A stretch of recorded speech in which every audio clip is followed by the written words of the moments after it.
just wanted to touch base with y'all and let y'all know if y'all thinking about getting into the Christmas light business, that it ain't easy. It ain't as sweet as you see everybody. Oh, you just get some lights and toss them up on the roof. I'm gonna give you a look at the glance at this neighborhood I'm in and this project that I just did, and it'll just give you an idea that there's levels to it. So if you're thinking of doing estimates and you're doing them virtually, this is one of those things that you may want to consider. That check this out. Flip this camera around real quick. You see this neighborhood, guys? Do you see these houses? That's all sheet metal roofing. This whole neighborhood. Sheet metal, sheet metal, sheet metal, sheet metal. And this is the one I just did. Sheet metal. All sheet metal, guys. And there's no problem with sheet metal, but know your level of comfort. And for me, sheet metal is not my ideal level of comfort. I do not like traveling on sheet metal roofs. It's hard to keep yourself safe, period. Reason being is, like, I use shingle cougar paws, and those are for shingle style roofs. I had the steel walkers, but I need to grab some more. They work a little bit. They're like magnetic to metal style roofing, but it is not easy traveling on these rooftops. If they're a little bit of dusty, any type of dust on it, you will slide. You will slide very easily, and you better be harnessed off, because if you slide, it's just like a slip and slide. It's just like a slide. You guys ever went to the park when you were small and you get on and you slide down so fast, so easy?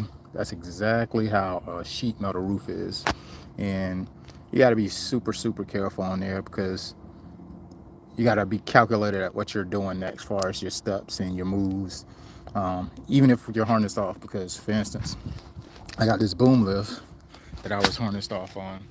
But the thing about the boom lift, you always want it kind of in the opposite direction, so you have some resistance. Like, for instance, if I'm going to put lights on this side of the roof, I want the boom lift to be over here, and I want it to be lined tight. So that's one of those challenges, making sure the boom lift is in the correct positioning. So if you slide off, or you lose your traction, you don't just slip off the roof. You're lying tight, so you're not going anywhere. But it is definitely, definitely, definitely tough trying to travel on these metal rooftops. This property right here, I believe, is roughly around 200 bulbs. Did this part here, going up here, did this part, the lower level. But this part back here, guys, this is where the challenge was, because I couldn't get the boom lift actually over there. So I actually had to get on this rooftop right here, climb up to the top, and then climb my way over, and then use my harness, which was right here. But I had to make sure the boom lift, actually, I had it parked about right here in this mid area. And when it was in that mid area, I had to make sure it was line tight, because if it wasn't line tight, say I'm strapped off on my body harness, say if it slipped and it came over this edge, guess what? I swing towards this way, between these two, and I still would hit this level here. So it's very, very, very important to be mindful of the boom lift and the safety when you're on top of these roofs. Like this thing right here, I just used this and I was up so high. It's Sorry guys, I got a call. My bad. Got up so high, and this thing usually helps me out with a lot of properties, but there's some type of properties I'm not going to be taking on in the future. I'm just do off my level of comfort. For instance, I got one of the neighbors down there. They want me to do their property, but guess what? I don't even think.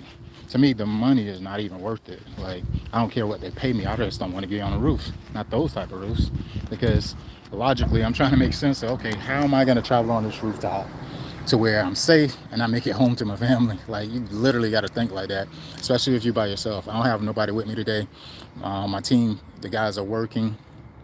They have they're part-time, so they have their own jobs and they have their own things that they got going on. Of course, it's a holiday, Thanksgiving is tomorrow, so I get it. Everybody's not available like that. But I just wanted to tell y'all, if y'all think it's sweet, you want to get into the Christmas light industry, make sure you're calculated on what type of homes you're going to target. Like, if they have tile roof, if they have, shingled roof, if they have metal roofs. That is very, very, very important, if you guys don't know what type of rooftops you're getting into, and then you get up there and you run into issues, it's rooftops that I still, run into issues because they have two style roofs. Some homes have sheet metal and they have shingle.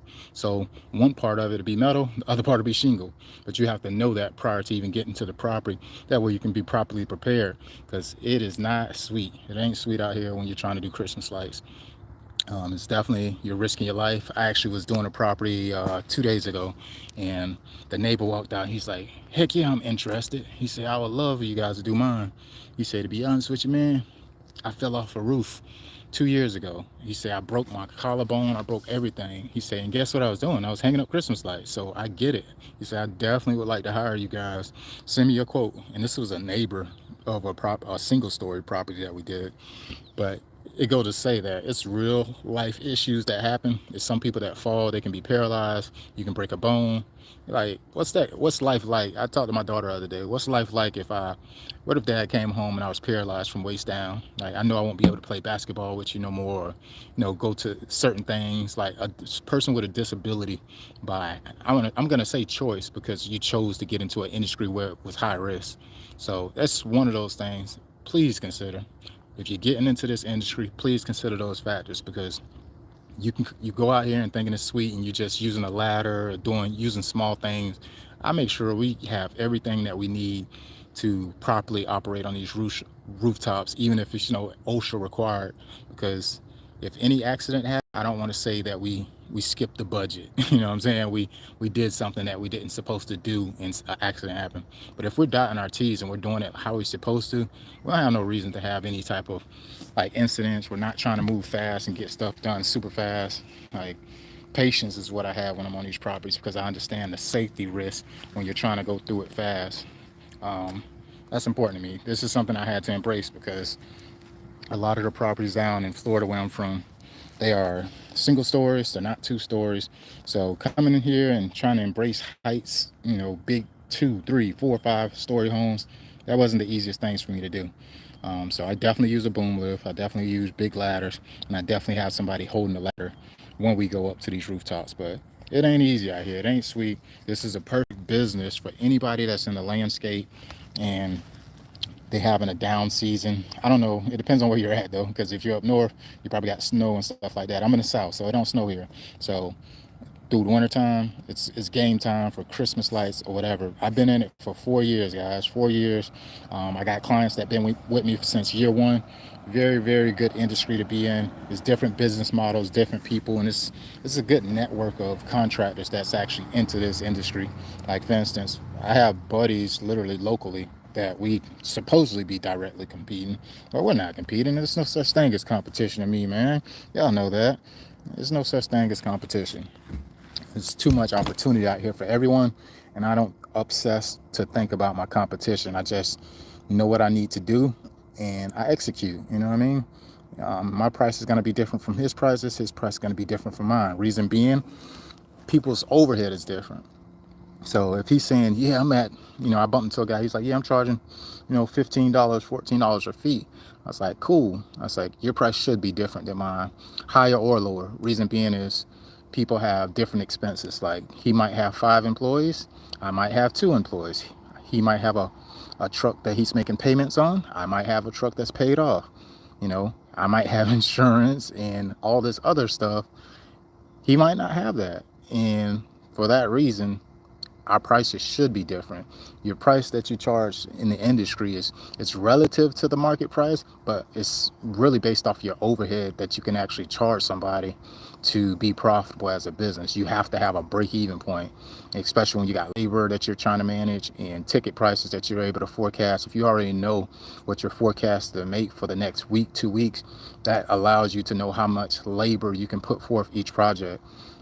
It's a lot of details that go into it, and it's a lot of guys getting into it thinking it's a cash grab.